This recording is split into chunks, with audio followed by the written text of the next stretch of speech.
বিসমিল্লাহির রহমানির রহিম। আসসালামু আলাইকুম। প্রিয় বাংলাদেশ আজ কারামুক্ত।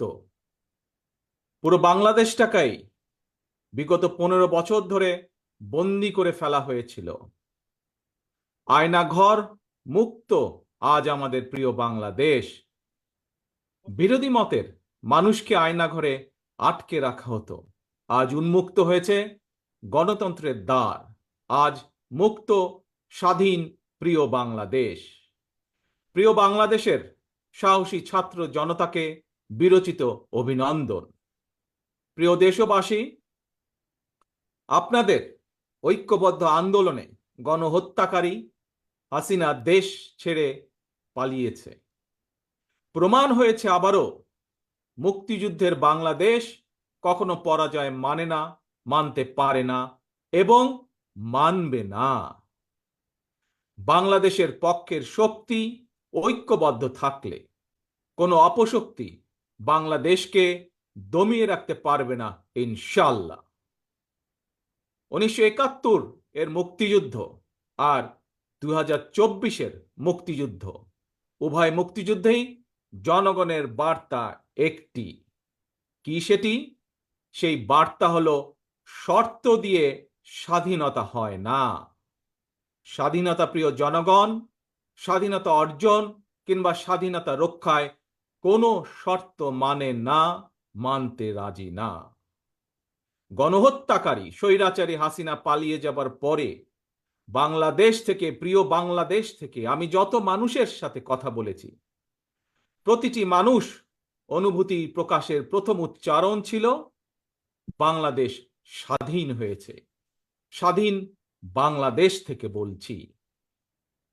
দেশ এবং জনগণকে স্বাধীন করতে গিয়ে চোখে মুখে বুকে গুলি আলিঙ্গন করা আবু সাইদ কিংবা মুগ্ধের মতন হাজারো ছাত্র ছাত্রী, তরুণ তরুণীকে প্রাণ বিসর্জন দিতে হয়েছে।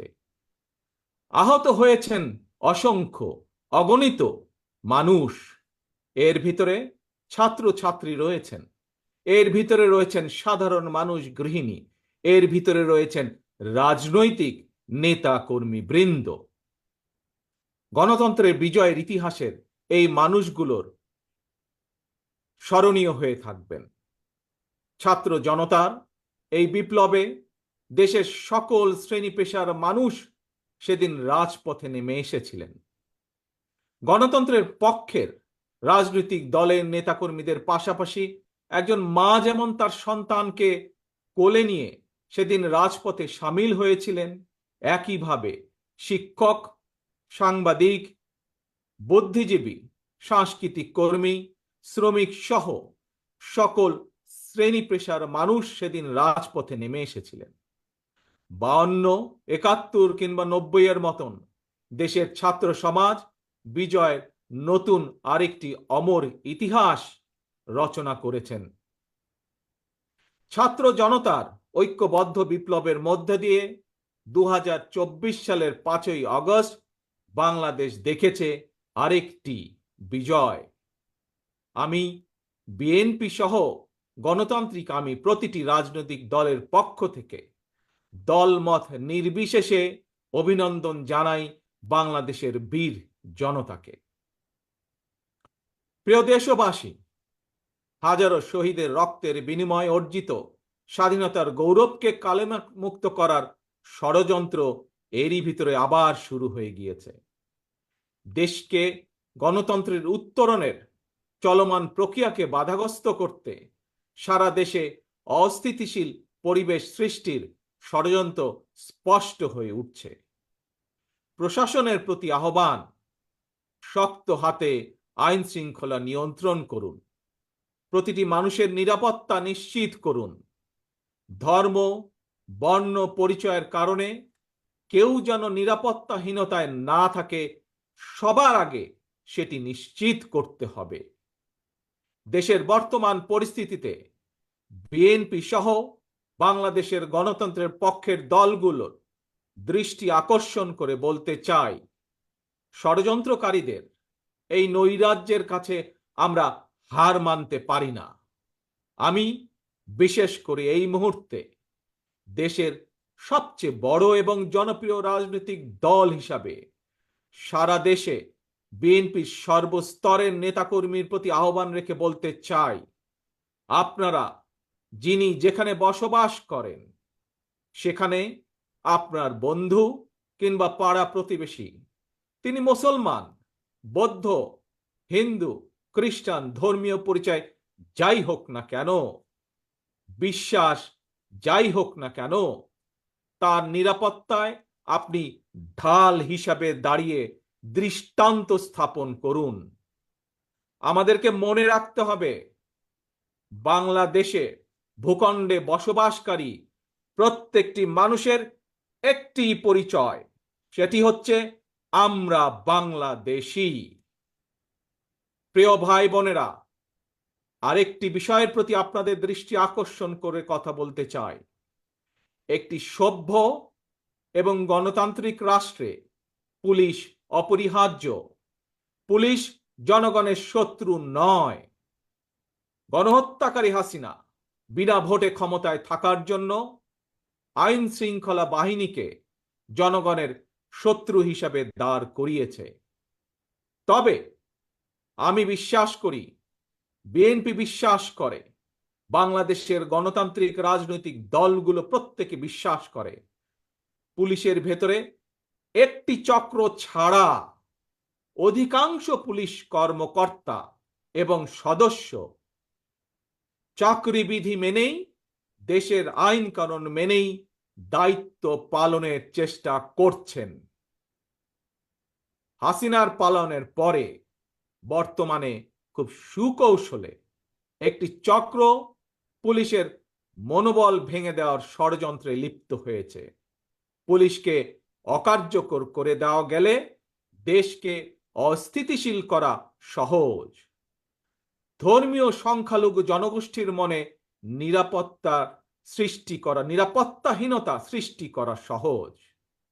অস্থিতিশীলকারীদের আমি হুঁশিয়ার করে দিয়ে বলতে চাই, পুলিশ কিংবা ধর্মীয় সংখ্যালঘু জনগোষ্ঠী আজ থেকে, এই মুহূর্ত থেকে হামলা কিংবা নৈরাজ্য বন্ধ করুন। এমনকি কেউ বিএনপির নাম ব্যবহার করে কোনো অপকর্ম করতে চাইলে তাকে ধরে আইনে হাতে তুলে দিন। কোনো পুলিশের বিরুদ্ধে কোনো সুনির্দিষ্ট অভিযোগ থাকলে সংশ্লিষ্ট কর্তৃপক্ষের কাছে যথা নিয়মে অভিযোগ দায়ের করুন। দেশবাসীর প্রতি আমার বিনীত আহ্বান, কেউ দয়া করে নিজের হাতে আইন তুলে নেবেন না। প্রতিহিংসা, প্রতিশোধে লিপ্ত হবেন না দয়া করে। বিচারের ভার নিজ হাতে দয়া করে তুলে নেবেন না। কেবল দৃষ্টান্ত অনুসরণ নয়, নিজেই দায়িত্বশীলতা এবং মানবাধিকার দৃষ্টান্ত স্থাপন করুন।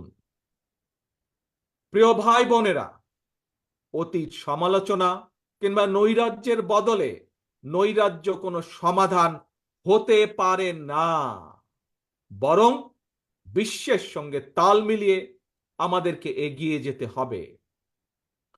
শাসন প্রশাসনকে সময়োপযোগী করে গড়ে তোলা এখন সবচাইতে গুরুত্বপূর্ণ সময়ের দাবি।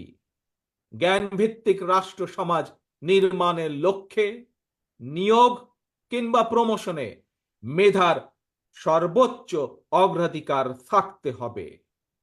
দেশকে আমদানি নির্ভর কিংবা বৈদেশিক নির্ভরতা থেকে বের করে আনতে হবে আমাদেরকে।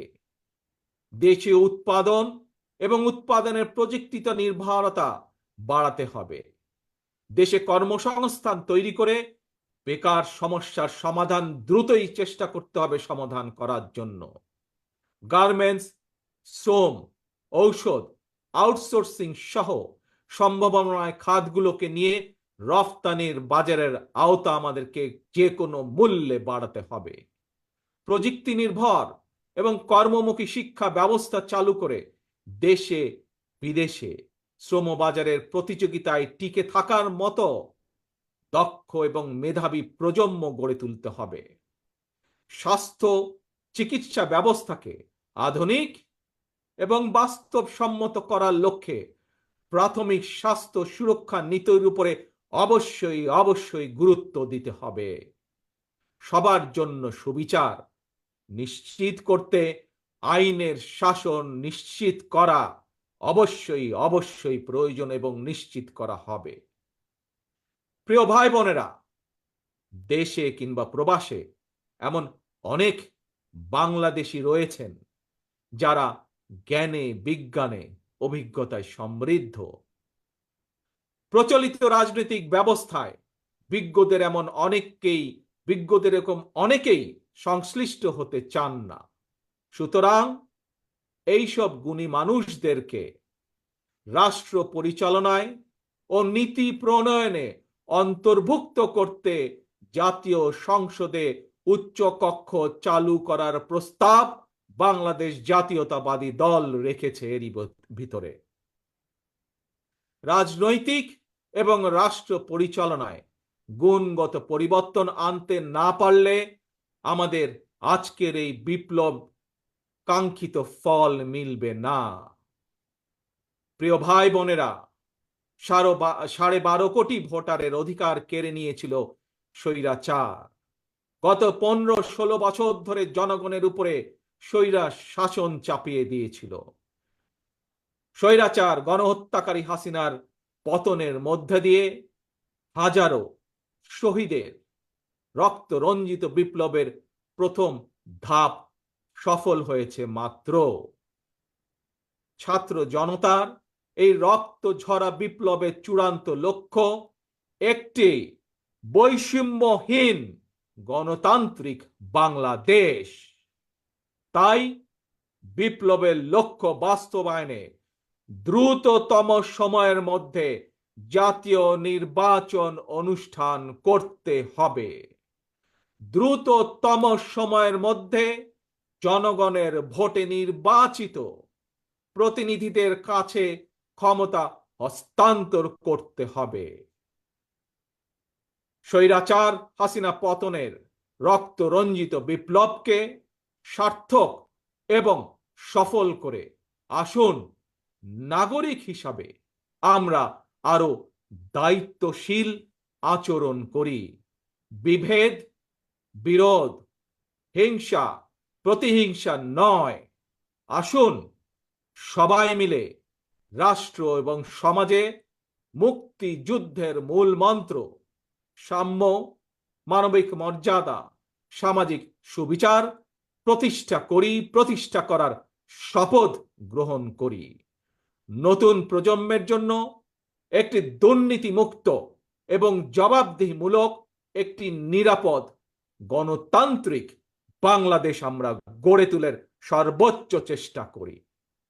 সর্বশেষে আমি আমার দলের নেতা কর্মী সমর্থক শুভাকাঙ্ক্ষীদের উদ্দেশ্যে বলতে চাই, আমরা সকলে ঐক্যবদ্ধ থাকলে তারুণ্যের জন্য যে তারুণ্যর নেতৃত্বে আজ বাংলাদেশের এই বিপ্লব সফল হয়েছে, আমরা সকলে ঐক্যবদ্ধ থাকলে আগামী দিনের বাংলাদেশের জন্য তারুণ্যের জন্য একটি নিরাপদ ভবিষ্যৎ আমরা গড়তে পারবো ইনশাল্লাহ।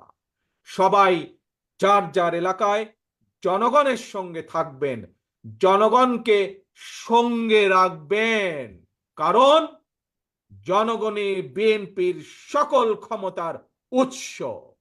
আল্লাহ হাফেজ। বাংলাদেশ জিন্দাবাদ। বাংলাদেশ জাতীয়তাবাদী দল জিন্দাবাদ।